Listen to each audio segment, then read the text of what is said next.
ఓం శ్రీ విద్యాం జగతాం ధాత్రీం సర్గస్థితిలయేశ్వరీం నమామి లలితాం నిత్యాం మహాత్రిపురసుందరీం. ఓం శ్రీమాత్రే నమః.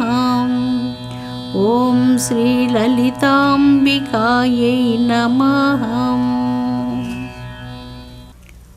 అమృతాత్మస్వరూపులైన మీ అందరికీ మీ తల్లి హృదయపూర్వకమైనటువంటి అవ్యాజ్య మాతృప్రేమనందిస్తూ శ్రీ లలితాంబిక రహస్యనామ సహస్రాలలో ఆజ్ఞా చక్రాబ్జ నిలయ, ఆజ్ఞా చక్రాబ్జ నిలయ, ఆజ్ఞాచక్రములో నివసించినటువంటి తల్లికి నమస్కారం.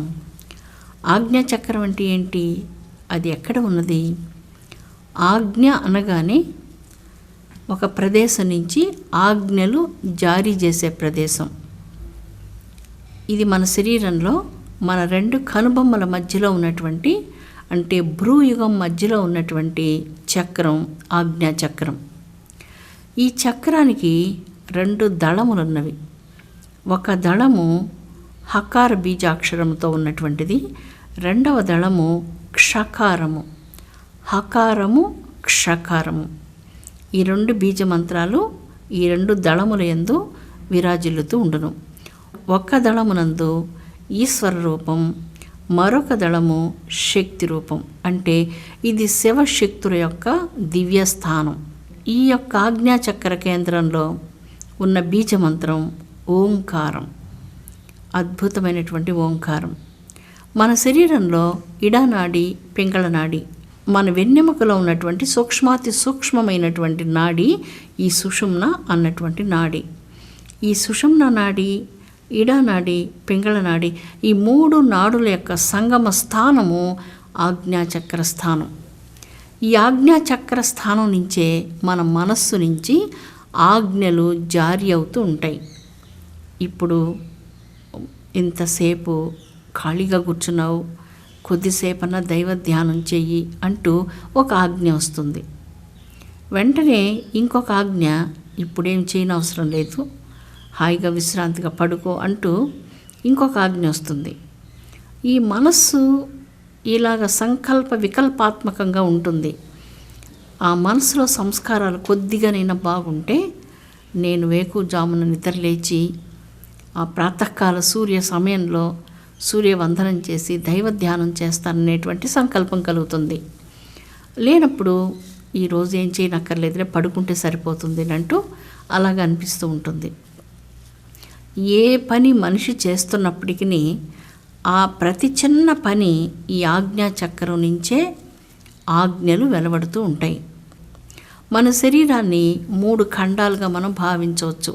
త్రిఖండాత్మకమైనటువంటిది. ఒకటి సూర్యఖండము, రెండవది చంద్రఖండము, మూడవది అగ్నిఖండం. అదేవిధంగా వాగ్భవకూటము, అంటే శిరోభాగం నుంచి కంఠభాగం వరకు ఉన్నటువంటి దాన్ని వాగ్భవకూటము అంటారు. కంఠము నుంచి నడుము భాగం వరకు ఉన్నటువంటి దాన్ని మధ్యకూటము అంటారు. కటి నుంచి పాదపర్యంతం వరకు ఉన్నటువంటి దాన్ని శక్తికూటము అంటారు. ఇవి 3 కూటాలుగా మరి ఉన్నాయి. ఇప్పుడు మనం 3 నాడులు చెప్పుకున్నాం. ఈ నాడులు ఇడానాడి, పింగళనాడి, సుషుమ్న నాడి, గంగా, యమున, సరస్వతి నాడులు. అదేవిధంగా 3 కూటాలు, వాగ్భవకూటం, మధ్యకూటం, శక్తికూటం. 3 ఖండాలు, చంద్రఖండం, సూర్యఖండం, అగ్నిఖండం. అదేవిధంగా చంద్రమండలం, సూర్యమండలం, అగ్నిమండలం. సౌందర్య లహరిలో అమ్మవారి యొక్క దివ్య నేత్రాలను వర్ణిస్తూ, ఒక నేత్రం అమ్మవారిది చంద్రనేత్రం, మరొక నేత్రం సూర్యనేత్రం. మధ్య భాగంలో దేవి యొక్క పాలభాగంలో 3వ కన్ను విరాజిల్లుతూ ఉంటుంది.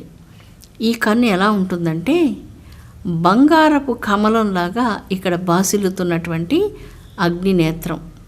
ఈ పాలభాగం గురించి మనం మాట్లాడుకునేటప్పుడు సౌందర్య లహరిలో చాలా చక్కని శ్లోకాలున్నవి. ధ్యానం చేసే పరమయోగులు, తపస్సులకు ఆజ్ఞాచక్రం ఆ పాల భాగం జాజ్వల్యమానంగా తేజస్సుతో ప్రకాశిస్తుంటుంది. ఈ తేజస్సును బ్రహ్మ తేజస్సు అంటారు. ఈ బ్రహ్మ తేజస్సుతో ప్రకాశించే దివ్యమైనటువంటి పాలభాగం అమ్మవారికి ఎలా ఉందంటే చంద్రమకుటాన్ని వెలవెలపోయేటట్లుగా చేస్తున్నది.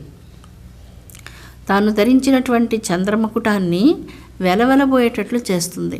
అనేక పద్మరాగ మణులతో అలంకృతమైనటువంటి కిరీటంలో ఒక చంద్రమకుటం ఉన్నది. ఆ చంద్రమకుటం దేవి యొక్క పాలభాగం ముందు అది వెలవెలబోతూ ఉన్నది. ఎందుకంటే ఆ పాలభాగంలో అగ్ని నేత్రం ప్రకాశిస్తున్నది. ఈ అగ్ని ఒక జాజ్వల్యమానమైనటువంటి కమలంలాగా విరాజిల్లుతూ ఉన్నది. కమల సదృశ్యంగా ఉన్నటువంటి ఈ అగ్నినేత్రం కలిగినటువంటి తల్లి సూర్య చంద్ర అగ్ని నయన, సూర్యచంద్రాగ్ని నయన, సూర్యచంద్రాగ్ని నయన అయినటువంటి జగజ్జనని తన చల్లని చూపులతో జగత్తులను కాపాడుతూ ఉంటుంది. తన సూర్యనేత్రాలతో జగత్తుకు ఉత్సాహాన్ని కలిగిస్తుంటుంది, శక్తిని మేధస్సును కలిగిస్తుంది. తన అగ్నిమయ నేత్రంతో పాపరాశిని దగ్ధం చేసి మానవునికి ఉజ్వలమైనటువంటి ఆత్మజ్ఞాన సంపత్తిని ప్రసాదిస్తుంది. ఈ పాలభాగం గురించి శంకరాచార్యులు వారు చాలా చక్కని శ్లోకాలు చాలా ప్రసాదించి ఉన్నారు సౌందర్యలహరిలో.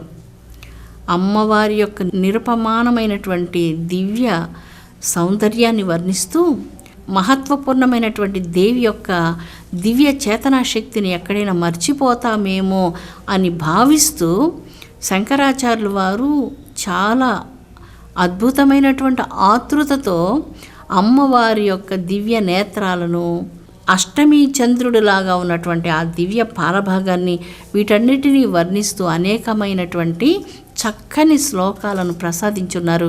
మీరందరూ కూడా ప్రతినిత్యం చాలామంది శ్రద్ధాళువులు సౌందర్యలహరి, శివానందలహరి ఇలాంటి దివ్యమైనటువంటి స్తోత్రాలు నిత్య పారాయణం చేసుకుంటూ ఉంటారు. ఆ పారాయణం చేస్తేనే చాలు, చాలా సంతోషం కలుగుతూ ఉంటుంది. ఈ ఆజ్ఞాచక్ర స్థానం దివ్య జ్ఞానానికి సంగమ స్థానం. ఇది మన శరీరంలో పాల భాగంలో ఉన్నటువంటి దివ్య స్థానం, త్రినేత్ర స్థానం అని చెప్పుకోవచ్చు. ఈ ఆజ్ఞాచక్ర స్థానాన్ని ముక్కోటి దేవతలందరూ నిశ్శబ్దంగా సేవిస్తూ ఉంటారు. ఈ స్థానాన్ని అమరావతి అంటాం.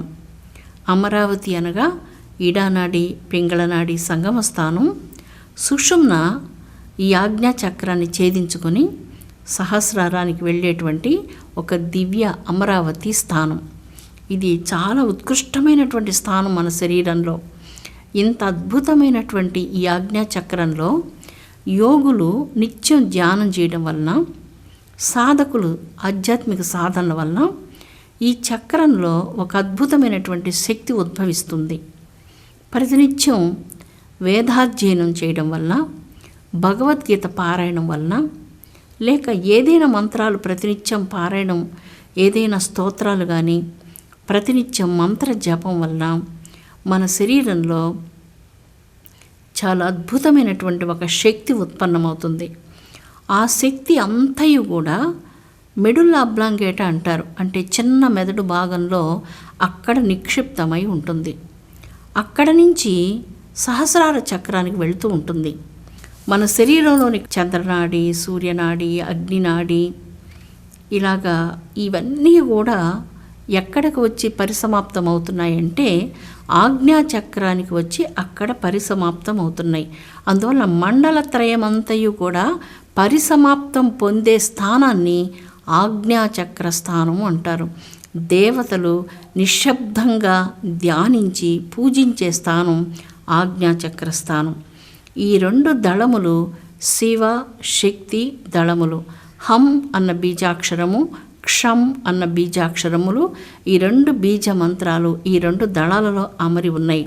ఈ ఆజ్ఞాచక్రమే త్రిపుర నివాసం అనగా దివ్యమైనటువంటి త్రిగుణాలన్నీ కూడా నశించిపోయేటువంటి నిశ్శబ్ద స్థానము. ఇందాక మనం చెప్పుకున్నాం, ఏదైనా మంత్ర జపం చేసేటప్పుడు లేదా భగవద్గీత పారాయణం, లలితా సహస్రనామ పారాయణం, విష్ణు సహస్రనామ పారాయణాలు, శివరుద్ర పఠనం లేదా వేద పఠనం ఇవన్నీ చేస్తున్నప్పుడు మన శరీరంలో ఒక అద్భుతమైనటువంటి విద్యుత్ ప్రవాహము ప్రాదుర్భవిస్తుంది. ఈ విద్యుత్ శక్తిని మన శరీరంలో నిరోధించాలి అంటే దేంతో నిరోధించాలి అన్నప్పుడు పాల భాగంలో కుంకుమ, పసుపు వీటిని ధరించడంతో మన శరీరంలో ప్రాదుర్భవించినటువంటి విద్యుత్ శక్తి ప్రవాహాన్ని ఈ పసుపు కుంకుమలతో మనం నిరోధించవచ్చు, ఆపవచ్చు.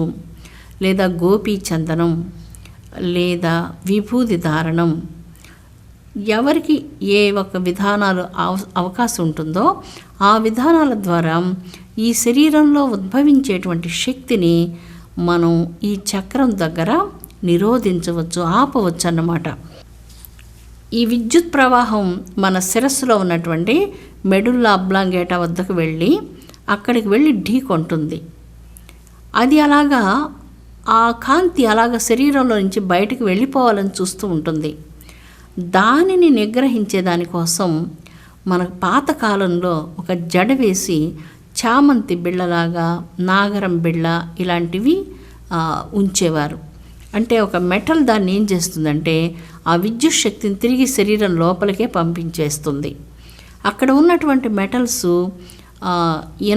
ఇనపతో చేసినటువంటి అందమైనటువంటి వస్తువులు కాకుండా బంగారంతో కానీ వెండితో చేసినటువంటి ఆభరణాలు, అవి ఆరోగ్యాన్ని కలిగిస్తాయి.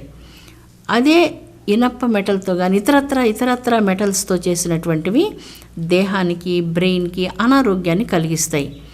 ఈ శక్తి అక్కడికి వెళ్ళి ఢీకొంటుంది, అది తిరిగి వెనకకు పంపించబడుతుంది. అందుకనే శిఖాబంధనము, ఈ ఆభరణాలను అక్కడ ధరించడం దీనిలో ఉన్నటువంటి ఉద్దేశ్యం అది. ఇప్పుడు మీ అందరినీ ఆ శిఖ ధరించమనని, ఆ చామంతి బిళ్ళలు ధరించమని నేను అలా చెప్పడం లేదు. అంటే ఎందుకు శిఖ ధరించారన్నప్పుడు దాంట్లో వైజ్ఞానికంగా ఇంత అర్థం ఉన్నది. అసలు బొట్టు ఎందుకు పెట్టుకుంటున్నాము అని తీసుకున్నప్పుడు మన శరీరంలో ఈ రుద్రపారాయణం చేయడం వలన, రుద్రాభిషేకం చేయడం వలన, నిత్య అనుష్ఠానం వలన, పూజల వలన, విష్ణు సహస్రనామం, శివ సహస్రనామం, లలితా సహస్రనామం, లక్ష్మీ సహస్రనామం ఇత్యాది పూజల వలన, పురుష సూక్తం, కొంతమంది కేవలం పురుష సూక్తమే పారాయణం చేస్తూ ఉంటారు. వేదాల సారమంతా పురుష సూక్తం కదా, కేవలం నారాయణ సూక్తం పారాయణం చేస్తుంటారు. ఇలాగ ఏ వేద పారాయణం జరుగుతున్నప్పటికీ పరమాద్భుతమైనటువంటి ఒక విద్యుత్ ప్రవాహ శక్తి మానవ శరీరంలో ఉత్పన్నమవుతుంది. ఆ శక్తి శరీరంలో నుంచి నిర్గమించాలి, బయటికి వెళ్ళిపోవాలి. అది ఎక్కడికి వెళ్ళిపోతుంది? వెళ్ళిపోతూ ఆకాశంలో కలిసిపోతుంటుంది. ఆ శక్తిని నిగ్రహించే దానికోసం మనకు పాల భాగంలో తిరుచూర్ణము, గోపీచందనము, విభూతి ధారణము, పసుపు కుంకుమ ధారణము, సింధూర ధారణము, కస్తూరి తిలక ధారణము ఇత్యాది ఆ తిలక ధారణాలను నిర్దేశించారు. చాలా అద్భుతంగా ఈ శక్తిని నిరోధించగలిగేటువంటి శక్తి ఈ తిలక ధారణకు ఉన్నది. ఇది చాలా అద్భుతమైనటువంటి వైజ్ఞానిక రహస్యం. ప్రతినిత్యం కనీసం గాయత్రి మంత్రాన్ని 100 సార్లు జపించినప్పటికీ కూడా వారి శరీరంలో దివ్యమైనటువంటి తేజస్సు, సూర్య సమానమైనటువంటి బ్రహ్మ తేజస్సు ప్రకాశిస్తుంది. ఈ తేజస్సు శరీరంలో నుంచి నిర్గమించకుండా ఉండేందుకు ఆర్షకాలంలో ఇలాంటి మంచి పద్ధతులను ప్రవేశపెట్టారు. చాలా అద్భుతమైనటువంటి చిత్రపటాల్లో శంకర భగవానులు వారు జటాముకుటం ధరించి ఉండడం దర్శిస్తాం. అంటే వారు మహాయోగ యోగీశ్వరులు, మహాతపోశక్తి సంపన్నులు. అలాంటి వారి శరీరంలో ఉన్నటువంటి దివ్యమైనటువంటి ఓజోశక్తిని, దివ్యమైనటువంటి తపోశక్తిని బయటకు నిర్గమించకుండా ఆ జటాముకుటాన్ని ధరించినట్లుగా అనిపిస్తుంది. అందుకే ఋషివరులందరూ కూడా ఆ జటాముకుటాన్ని ధరించి ఉండేవారు, శిఖను ధరించి ఉండేవారు. అమృతాత్మ స్వరూపులారా, ఆజ్ఞాచక్రం చాలా అద్భుతమైనటువంటి స్థానం మన శరీరంలో. ఇది తపోకేంద్రం. పూర్వజన్మ సంస్కారాలు మంచిగా ఉంటే మన ఆలోచనలన్నీ మంచిగా ఉంటాయి. మన సంస్కారాలు ఒకవేళ సరిగా లేకపోతే మనం దానికోసం బాధపడకుండా ఈ జన్మలో దైవ ధ్యానం చేసి ఈ మనసును సంస్కరించుకొని ఉన్నత మార్గాన ప్రయాణం చేసేటువంటి మంచి అవకాశం మనందరికీ మన ముందు ఉన్నది. అవకాశాన్ని మనం సద్వినియోగం చేసుకొని పవిత్రమైనటువంటి సత్య మార్గంలో ప్రయాణం చేసి దైవానుగ్రహానికి అందరూ పాత్రలు కావాలని నేను మీ కన్న తల్లిగా మనఃపూర్వకంగా కోరుకుంటున్నాను. స్వస్తి. ఓం శాంతి శాంతి శాంతి.